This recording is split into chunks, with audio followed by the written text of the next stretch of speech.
ഏവർക്കും നാഷണൽ അക്കാദമിയിലേക്ക് സ്വാഗതം.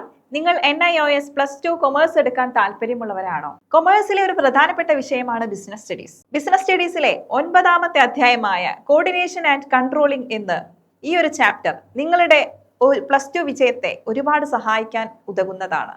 എന്താണ് കോർഡിനേഷൻ? എന്താണ് കൺട്രോളിംഗ്? കൺട്രോളിംഗിന്റെ ലക്ഷ്യങ്ങൾ എന്തൊക്കെയാണ്? കൺട്രോളിംഗ് പ്രക്രിയ എന്താണ്? ഇവ വിശദമാക്കുന്ന ഒരു ചെറിയ അധ്യായമാണ് ഇത്, ഈ ഒരു 9ാമത്തെ ചാപ്റ്റർ. എന്താണ് കൺട്രോളിംഗ് എന്ന് പറഞ്ഞാല്, ഒരു സ്ഥാപനത്തില് അംഗീകരിച്ചിട്ടുള്ള പ്ലാനുകൾ, നൽകിയിട്ടുള്ള നിർദ്ദേശങ്ങൾ എന്നിവയ്ക്കനുസരിച്ചാണോ അവിടെയുള്ള പ്രവർത്തനങ്ങൾ നടക്കുന്നത് എന്നുള്ള ഒരു പരിശോധനയാണ് ഇത് കൺട്രോളിംഗ് എന്ന് പറയുന്നത്. ഈ ഒരു കൺട്രോളിംഗ് പ്രവർത്തനത്തിലാണ് എന്ത് മനസ്സിലാക്കുന്നത്? സ്ഥാപനത്തിൽ എന്തെങ്കിലും അപാകതകൾ സംഭവിച്ചിട്ടുണ്ടോ, തെറ്റുകൾ സംഭവിച്ചിട്ടുണ്ടോ, ഇവ കണ്ടെത്തുകയും ചൂണ്ടിക്കാട്ടുകയും അത് പരിഹരിക്കുന്നതും ഏതൊരു പ്രവർത്തനത്തിലാണ്? ഈ ഒരു കൺട്രോളിംഗ് പ്രോസസ്സിലാണ്. ഈ ഒരു ഡെഫിനിഷൻ പഠിക്കുന്നതിലൂടെ തന്നെ നിങ്ങൾക്ക് അതിന്റെ ലക്ഷ്യങ്ങളും കൂടെ പഠിക്കാനായിട്ട് സഹായിക്കും. അതായത് ലക്ഷ്യങ്ങൾ എന്ന് പറയുന്നത്, ഒന്നാമതായിട്ട് പറയുന്നത്, നമ്മളിപ്പോൾ ഡെഫിനിഷനിൽ പറഞ്ഞു കഴിഞ്ഞു, നിർവചനത്തിൽ പറഞ്ഞു കഴിഞ്ഞു, എന്താണ്? തെറ്റുകൾ പരിഹരിക്കുന്നത്, ചൂണ്ടിക്കാണിക്കുകയും അവ ആവർത്തിക്കുകയും തടയുകയും ചെയ്യുന്നു. രണ്ടാമതായിട്ട് പറയുന്നത് ജോലിയുടെ പുരോഗതി അറിയാനായിട്ട് സഹായിക്കുന്നു.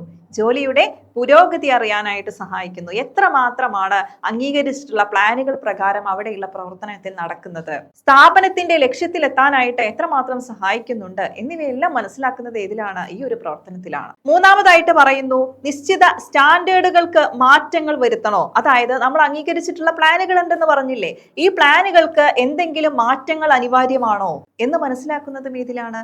ഈ ഒരു കൺട്രോളിംഗ് പ്രോസസ്സിലാണ്. അപ്പൊ എന്താണ് കൺട്രോളിംഗ്, അതിന്റെ ലക്ഷ്യങ്ങൾ എന്താണ് എന്ന് നിങ്ങൾക്ക് ക്ലിയർ ആയില്ലേ? അതുപോലെ തന്നെ ഒരു പ്രധാനപ്പെട്ട ഭാഗമാണ് ഇത്, ഈ ഒരു കൺട്രോളിംഗ് പ്രോസസ്, പ്രക്രിയ എന്ന് പറയുന്നത്. പ്രധാനമായും 4 സ്റ്റെപ്പുകളാണ് കൺട്രോളിംഗ് പ്രോസസ്സിലുള്ളത്. ഒന്നാമതായിട്ട് സ്റ്റാൻഡേർഡ് നിശ്ചയിക്കൽ, രണ്ടാമത്തെ പറയുന്നുണ്ട് ജോലി നിർവഹണം അളക്കൽ, മൂന്നാമത്തെ നിശ്ചിത സ്റ്റാൻഡേർഡുമായിട്ട് ജോലി നിർവഹണത്തെ താരതമ്യപ്പെടുത്തൽ, നാലാമതായിട്ട് തിരുത്തൽ നടപടികൾ സ്വീകരിക്കൽ. എന്താണ് സ്റ്റാൻഡേർഡ് നിശ്ചയിക്കൽ എന്ന് പറഞ്ഞാല്, ഒരു സ്ഥാപനത്തിലെ കാര്യങ്ങൾക്കനുസരിച്ചിട്ടുള്ള ഒരു മാനദണ്ഡമാണ് ഇത്, ഈ ഒരു സ്റ്റാൻഡേർഡ് എന്ന് പറയുന്നത്. എന്തൊക്കെയായിരിക്കണം അവിടുത്തെ റൂൾസ് ആൻഡ് റെഗുലേഷൻസും അതുപോലെ തന്നെ പ്ലാനുകളും കാര്യങ്ങൾക്കനുസരിച്ചിട്ടാണോ ഈ പ്രവർത്തനങ്ങളൊക്കെ നടക്കുന്നത്? ഇവയൊക്കെ തീരുമാനിക്കുന്നത് ആരും കൂടി ആയിട്ടാണ്?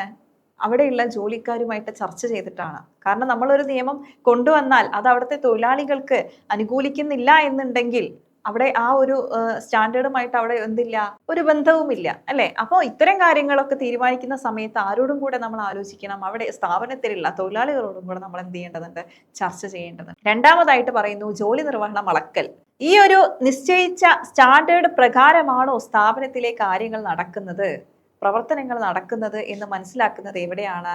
ഈ ഒരു ജോലി നിർവഹണം അളക്കൽ എന്നുള്ള ഈ ഒരു പ്രോസസ്സിലാണ്. അവിടെ വിവിധ ഡിപ്പാർട്ട്മെന്റുകളുടെയും വ്യക്തികളുടെയും ഗ്രൂപ്പുകളുടെയും എല്ലാ പ്രവർത്തനങ്ങളും അവരുടെ പെർഫോമൻസ് അപ്രൈസലാണ് ഇത്, ഈ ഒരു രണ്ടാമത്തെ സ്റ്റെപ്പിൽ പറയുന്നത്. മൂന്നാമത്തെ സ്റ്റെപ്പായ നിശ്ചിത സ്റ്റാൻഡേർഡുമായിട്ട് ജോലി നിർവഹണത്തെ താരതമ്യപ്പെടുത്തണം, അല്ലെ? അതായത് നമ്മൾ നൽകിയിട്ടുള്ള സ്റ്റാൻഡേർഡുകൾക്ക് അനുസരിച്ചിട്ടാണോ അവർ പ്രവർത്തിക്കുന്നത്, അവിടെ എന്തെല്ലാം മാറ്റങ്ങളുണ്ട്, അപാകതകളുണ്ട് എന്ന് മനസ്സിലാക്കുന്നത് ഏതിലാണ്? ഈ ഒരു മൂന്നാമത്തെ സ്റ്റെപ്പായിട്ടുള്ള ഈ ഒരു സ്റ്റാൻഡേർഡുമായിട്ട് ജോലി നിർവഹണത്തെ താരതമ്യപ്പെടുത്തൽ എന്നുള്ള ഈ ഒരു പ്രവർത്തനത്തിലാണ്.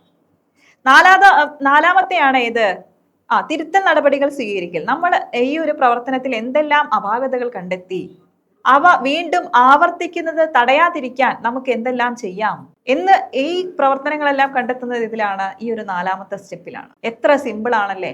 ഈ ഒരു 6 മാർക്ക് അല്ലെങ്കിൽ 4 മാർക്കിന് ഈ ഒരു ചോദ്യം ചോദിച്ചാൽ നിങ്ങൾക്ക് കണ്ണടച്ച് എഴുതാൻ കഴിയണം, അല്ലെ? അതുപോലെ തന്നെ നിങ്ങളെടുത്ത് പറയുന്നുണ്ട് coordination and controlling are the 2 side of A coin. Do you agree with this statement? എന്തായാലും ഒരു സ്റ്റേറ്റ്മെന്റ് ക്വസ്റ്റ്യൻ ഉറപ്പാണ് കേട്ടോ. അപ്പോൾ എങ്ങനെ ഒരു സ്റ്റേറ്റ്മെന്റ് ക്വസ്റ്റ്യൻ ആൻസർ ചെയ്യാം എന്നുള്ളത് നിങ്ങൾ ഒരു വീഡിയോ കണ്ടു കഴിഞ്ഞിരിക്കുമ്പോഴേക്കും നിങ്ങൾ സെറ്റ് ആയിരിക്കും. കാരണം എന്താ, കോർഡിനേഷനും ഏകോപനവും അതുപോലെ തന്നെ കൺട്രോളിങ്ങും ഒരു നാണയത്തിന്റെ ഇരുവശങ്ങളാണോ നിങ്ങളെടുത്ത് ചോദിച്ചാൽ കണ്ണടച്ച് പറഞ്ഞോളാ യെസ്, അതെ. ആ ഒരു സ്റ്റേറ്റ്മെന്റ് എന്ന് നമ്മൾ വിലയിരുത്തണം. എന്താ ആദ്യം എഴുതേണ്ടത്? ഏകോപനവും കോർഡിനേഷനും, അതായത് കൺട്രോളിങ്ങും കോർഡിനേഷനും എന്താണ്? ഒരു നാണയത്തിന്റെ ഇരുവശങ്ങളാണ്. കാരണം ആദ്യം നമ്മൾ ഏകോപനം എന്താന്ന് എഴുതുക. എന്താണ് ഏകോപനം? ഒരു സ്ഥാപനത്തിലെ എല്ലാ യൂണിറ്റുകളെയും സ്ഥാപനത്തിന്റെ ലക്ഷ്യത്തിലെത്താൻ വേണ്ടി ഏകോപിപ്പിച്ച് കൊണ്ടുപോകുന്ന ഒരു പ്രവർത്തനമാണ് ഏത്? കൂട്ടി യോജിപ്പിച്ചു കൊണ്ടുപോകുന്ന ഒരു പ്രവർത്തനമാണ് ഇത് ഏകോപനം എന്ന് പറയുന്നത്. കൺട്രോളിംഗ് എന്ന് പറഞ്ഞാലോ നിശ്ചിത നൽകിയിട്ടുള്ള ഒരു സ്ഥാപനത്തിൽ നൽകിയിട്ടുള്ള നിശ്ചിത സ്റ്റാൻഡേർഡുകൾക്കനുസരിച്ചാണോ അവിടെയുള്ള പ്രവർത്തനങ്ങൾ നടക്കുന്നത് എന്നുള്ള ഒരു പരിശോധനയാണ് ഇത് ഈ ഒരു കൺട്രോളിംഗ് എന്ന് പറയുന്നത്. അപ്പൊ നമ്മൾ ഈ പറഞ്ഞിട്ടുള്ള പ്രവർത്തനങ്ങളെല്ലാം നടക്കുന്നത് ഒരു കൂട്ടായ്മയോട് കൂടിയിട്ടാണ്. എല്ലാ ഡിപ്പാർട്ട്മെന്റുകളും സഹകരിച്ചുകൊണ്ടാണ്.